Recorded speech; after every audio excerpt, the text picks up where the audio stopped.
Old money isn't just about wealth. It's a lifestyle marked by timeless class and noble habits, particularly in philanthropy. While they might be tight-lipped about their fortunes, many old money families are incredibly open-handed when it comes to giving back. Through discreet yet significant contributions, these families have long invested in meaningful, long-term solutions that echo through generations. Think of the Rockefellers, the Fords, and the Carnegies. And now, let's find out the 5 simple behaviors you can adopt to embody the refined essence of old money. Let's start by discussing the ideas of legacy and long-term planning, which are fundamental to the old money clan. Wealth for these families is not a temporary source of entertainment, such as a TikTok viral song or a VIP ticket to Coachella. Instead, it is a cherished family heritage that has been scrupulously preserved and passed down through generations with great care. Their method of wealth management and long-term planning is rigid and methodical. Their strategies are developed with a long-term perspective rather than a short-term one, as if a telescope is gazing continuously toward the horizon. They do not simply inquire, "What will make me wealthy?" Instead, they consider, "What will ensure my family's prosperity for generations?" It is essential to cultivate and expand the family nest egg in order to guarantee the security and comfort of future generations. In stark contrast to the new money approach, this mentality also profoundly influences the way the old money clan perceives material possessions. The latter may display a Lamborghini today and a Bugatti tomorrow, but those with old money adore the meticulously crafted grace of a vintage Rolls-Royce.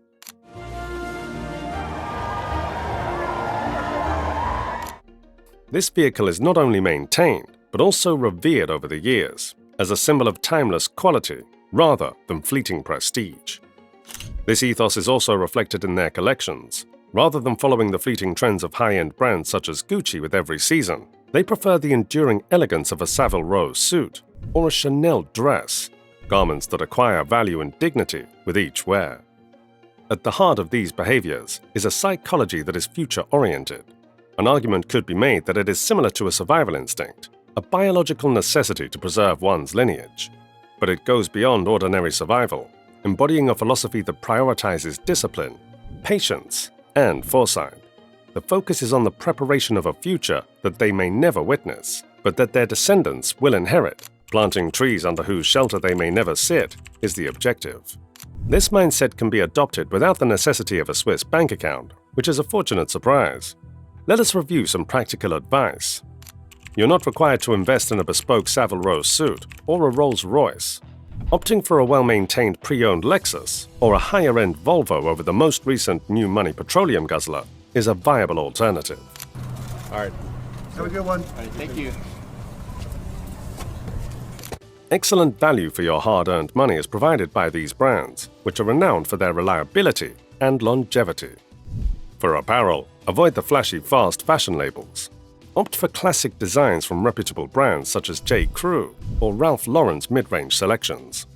Their clothing is renowned for its timeless design and high quality, which will not only preserve its value and style, but also enable you to save money in the long term.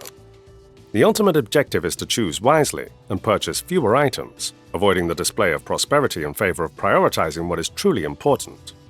Personal development, character advancement, and the establishment of a secure future for one's family.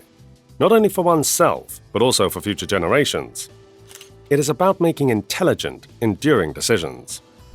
Remember, prosperity is not solely determined by one's current possessions. It is also determined by the legacy one leaves behind. The focus is not on the present moment, it is on the past and future. The critical query is not, "What am I able to afford?" but rather, "What can I endure?" Next on the list is on manners, which are attributes that are uniquely associated with the old money. This group has an innate level of decorum that demands consideration and deference. They always seem to find the appropriate words at the right moment and have a calm, collected demeanor, even when angered. This sophistication goes beyond table manners. It's about acting with dignity and respect in every social situation, allowing every social encounter to serve as a reflection of their upbringing. To gain a better understanding of this, let us look at 2 fictitious social situations. First, picture yourself at a social event when a drink was unintentionally spilled over your fancy outfit. Someone lacking manners could respond in a passive-aggressive or overtly angry manner, embarrassing the awkward guest in front of others. An old money person, on the other hand, would handle the matter with unparalleled grace, playing down the occurrence so as to avoid causing the other person any trouble or shame. This approach demonstrates a deep empathy and puts the dignity of all parties concerned first, opting to reply thoughtfully rather than impulsively. Second, picture a situation when someone interrupts a group discussion with an ignorant remark. Okay, well, good morning, everyone. Thank you very much for being here on time. A new money would view this as an opportunity to show off their intelligence, correcting the speaker in public and possibly embarrassing them. But someone from an old money background would react differently. Without explicitly mentioning the person, they would skillfully steer the conversation to gently rectify the false information. This strategy emphasizes inclusivity and understanding, above dominance or denigration, and demonstrates a deep regard for the conversational flow. The most amazing thing about good manners is that they are completely free. These manners and etiquette guidelines can be embraced by anyone, regardless of financial situation, and should become an essential part of their personality. In addition to being a sign of self-respect and a stable upbringing, good manners are not influenced by one's financial status. An abundance of research has demonstrated that well-mannered individuals are frequently viewed favorably, find it simpler to establish connections, and have a higher chance of achieving success in their careers. Wealth by itself cannot open doors. Etiquette and manners can. Being well-mannered is a sign of social intelligence. They show that a person is sensitive to social standards, flexible in how they behave in different social situations, and considerate of the thoughts, feelings, and experiences of others. These attributes are valued by all people, regardless of socioeconomic or cultural context. Elon Musk, CEO of SpaceX and Tesla, building rockets and cars and solar stuff. The second lesson to be learned from the old money conduct playbook is to value manners and etiquette. Make grace, delicacy, and tact the unit of exchange in all your dealings. In fact, nothing expresses class more effectively than excellent manners, and nothing exposes vulgarity more than their absence. This etiquette lecture focuses on creating a lasting legacy of respect and consideration, as well as social interactions. As we explore the third principle, we come across the idea of discreet success, which presents an intriguing contrast in the social media-dominated world of today. In a world where all achievements, big or small, are publicly shared, from exotic trips and pricey accessories to a new car, people with old money take a totally different stand. They are the epitome of modest affluence and quiet success, preferring to maintain a more subdued presence rather than flaunt their accomplishments. This strategy is best exemplified by old money dynasties like the ultra-discreet Rothschilds or the renownedly reclusive Gettys.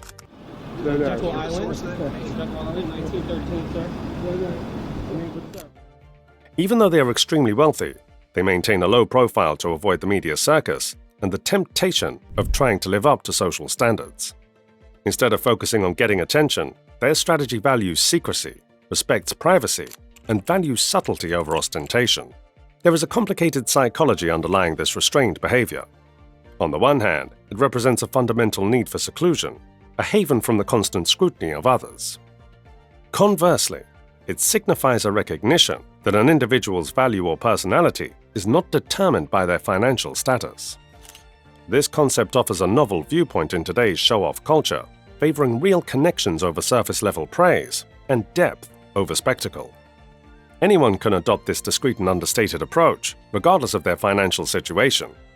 For instance, on social media, where many feel obligated to display their materialistic successes and opulent lifestyles, a newly wealthy person may share opulent photos from travels to Bali or the Amalfi Coast, along with the message, "Take me back." A person with old money values may discreetly weave their wealth into narratives that emphasize meaningful endeavors over sheer luxury, by using their platform to highlight participation in philanthropic events or initiatives that benefit underprivileged populations. Similar to this, at social events, an old money counterpart would participate in conversations that uplift the mind and soul, whereas a new money person would brag about their most recent opulent purchases or first-class vacations. They could discuss something significant they saw in a local art exhibit, or offer insights from a recent insightful documentary, changing the subject from material status symbols to ideas and experiences that expand perspectives and foster personal development. The reality about success is that it is a very personal experience that doesn't need approval from others. It matters more how we see ourselves and our role in the world than how other people see us. In a time where almost everything is publicized, we might take a cue from the old money mentality about how to properly and discreetly celebrate our accomplishments. From concentrating on our innermost selves, as opposed to external accomplishments, we develop a sense of contentment and lasting dignity that transcends the transient acclaim of social media. As we continue to examine actions that are noble and significant, we come to one very admirable quality of old money: their dedication to charitable giving. These families exhibit amazing generosity when it comes to charity activities, even if they are frequently modest about their substantial income. It's critical to recognize that despite the potential influence of tax breaks and public attention on charitable endeavors, many wealthy individuals choose to simply give discreetly and without expecting praise or credit. In these circles, philanthropy is not limited to well-known foundations like the ones founded by Bill and Melinda Gates. Bill Gates, for so long the world's richest man, who famously announced he would give most of it away and spend his time and vast resources on the world's poor. In addition to accumulating fortune, historical leaders like the Carnegies, Fords, and Rockefellers also established a standard for philanthropy.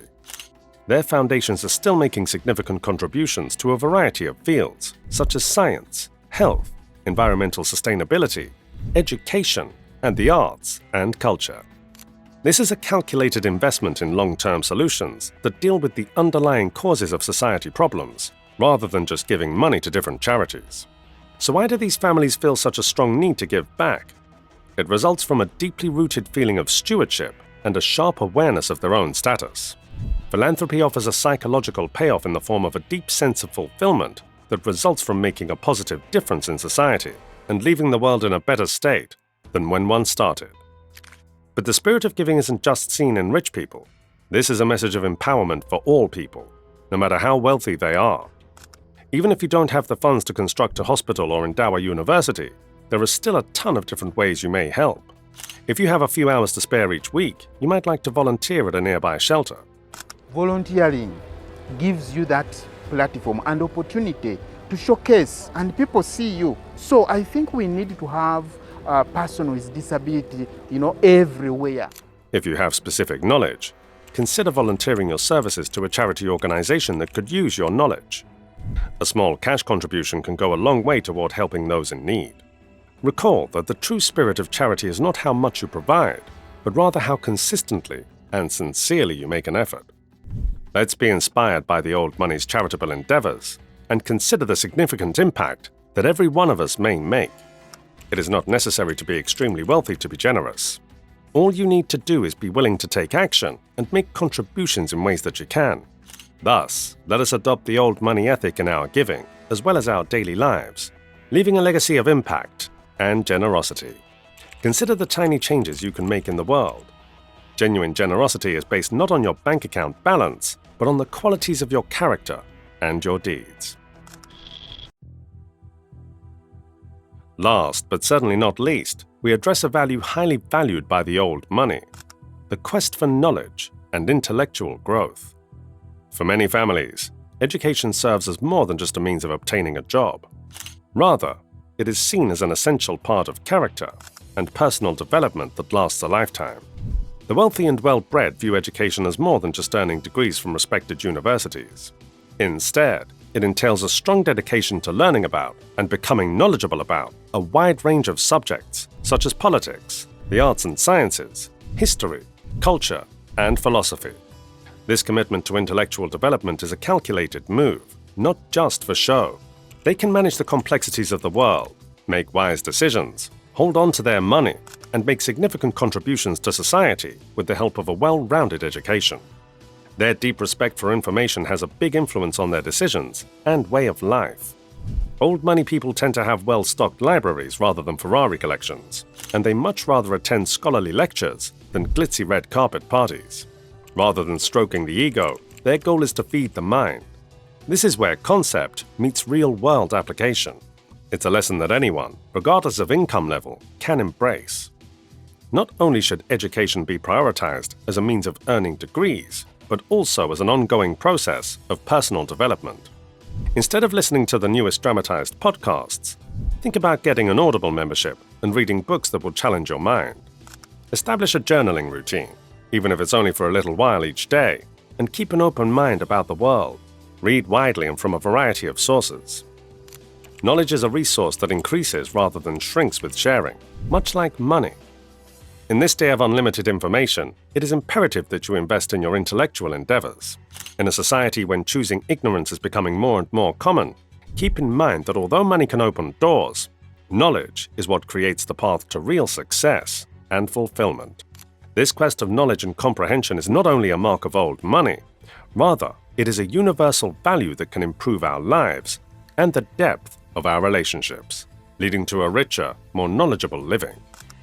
So, we've explored throughout this discussion, the habits of old money are not just about wealth, but about a lifestyle that exemplifies class through understated actions and profound values. These 5 simple behaviors illustrate that true class is about how you live rather than what you own. Embracing these principles can enhance not only personal dignity, but also contribute positively to the broader community. Remember, class is not confined to the wealthy. It is accessible to anyone who chooses to cultivate these timeless virtues in their daily lives. And now it's your turn to share your thoughts in the comments. Which of these old money behaviors have you seen a particular person you know exhibit in real life? Tell us your story. Thanks for watching our video, and see you in the next video.